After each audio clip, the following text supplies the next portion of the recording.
Let me read to you a passage from the first chapter of St. Matthew's Gospel, verses 16 and then verses 18 to 21 and verse 24. It's the Gospel for the feast of St. Joseph, the husband of Mary, on March the 19th. St. Matthew writes, Jacob was the father of Joseph, the husband of Mary. Of her was born Jesus, who is called the Christ. Now this is how the birth of Jesus Christ came about.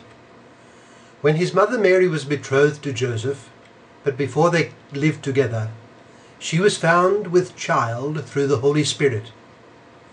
Joseph, her husband, since he was a righteous man, yet unwilling to expose her to shame, decided to divorce her quietly. Such was his intention when, behold, the angel of the Lord appeared to him in a dream and said, Joseph, son of David, do not be afraid to take Mary, your wife, into your home. For it is through the Holy Spirit that this child has been conceived in her. She will bear a son, and you are to name him Jesus, because he will save his people from their sins. When Joseph awoke, he did as the angel of the Lord had commanded him, and took his wife into his home. That's from Matthew chapter 1, verses 16 and verses 18 to 21 and verse 24, for the feast of St. Joseph, the husband of Mary, on March the 19th.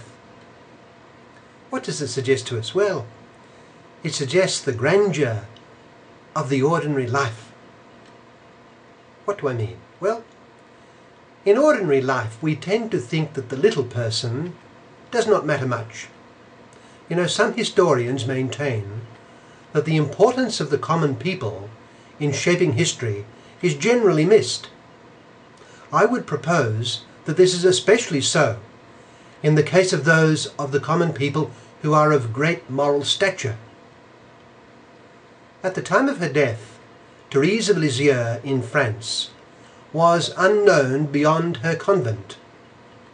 She lived during the last decades of the 19th century and was a great yet quite hidden saint in her convent. Were it not for the publication of her autobiography, it is a moot point whether she would have been known and canonized, and eventually, because of the doctrine contained in her autobiography, declared a doctor of the Church. Again, were it not for the subsequent fame of Therese as a saint, her parents would have been unknown. But her parents, Louis Martin and Marie Zélie Guérin, were hidden saints too, and were beatified in 2008 by Pope Benedict. We cannot speak adequately of the extent to which the world depends on those of the common people who are truly good and holy. But as a factor in history, I tend to think that it is vastly underestimated. Now, there is one instance of the ordinary, obscure person where history was profoundly affected. The Christian knows that the fundamental issue for mankind is the overcoming of sin and the attainment of goodness, goals which, because of the fall, are absolutely beyond man's native powers. For this reason, the greatest thing that has ever happened in human history is the Incarnation. God became man to take away the sin of the world and to reconcile us to God. The Word was made flesh. Now this happened when the obscure, unknown Virgin Mary gave her consent to the angel. Much depended too on the subsequent decision of an equally unknown individual, Joseph. At the word from the angel, he received Mary as his wife. He became her husband and the foster father of the Messiah. If there is any case of the paramount importance of obscure and common persons, it is the case of Mary and Joseph. On March the 19th, we think of Joseph, the husband of Mary, the mother of Jesus Christ, the Son of God. Joseph was the husband of the mother of God and the foster father of God the Son made man. In terms of objective importance, the Roman emperor of the day, Augustus and then Tiberius, paled before Joseph, the one who is the guardian of the Messiah. But beyond his tiny village, scarcely anyone would have known him. He was, it could easily be said, a nobody, a true representative of the common man. He spent his life as a humble carpenter, profoundly devout, an inhabitant of a tiny village which was satellite to the city of Zephyrus. Of that village, Nathanael asked, "Can anything good come out of Nazareth?" No words of his are recorded in the Gospels. Except for some moments of drama recorded in the Gospels, his life followed the common round, characteristic of the millions of artisans like him. What did he do that was so important? He did God's will. And by contrast, one wonders whether there was very much in the lives of Augustus and Tiberius that was ever done according to God's will. Joseph did exactly and always what God asked of him. He was a very great yet hidden saint. Now, what was the secret to his high sanctity?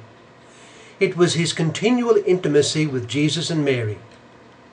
He lived continually in their presence, serving, protecting and guiding them. It is a breathtaking thought that Joseph lived day after day, year after year, with the Son of God and with his all-holy mother. He was the husband of the Mother of God, with all the loving intimacy that this entailed.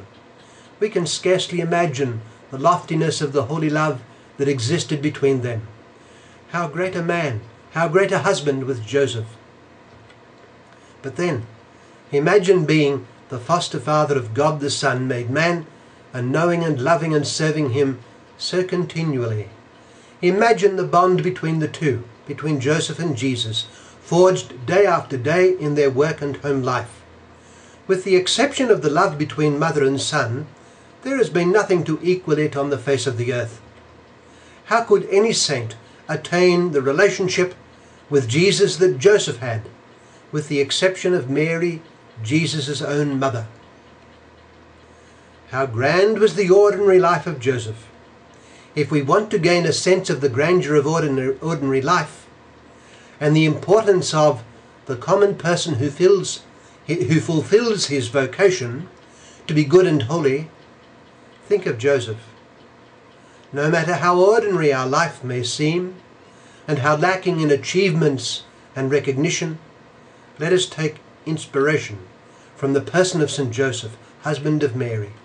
Let us ask him to make our life like his, a life fulfilling God's will, whatever it be and however humble, in the intimate presence of Jesus and Mary.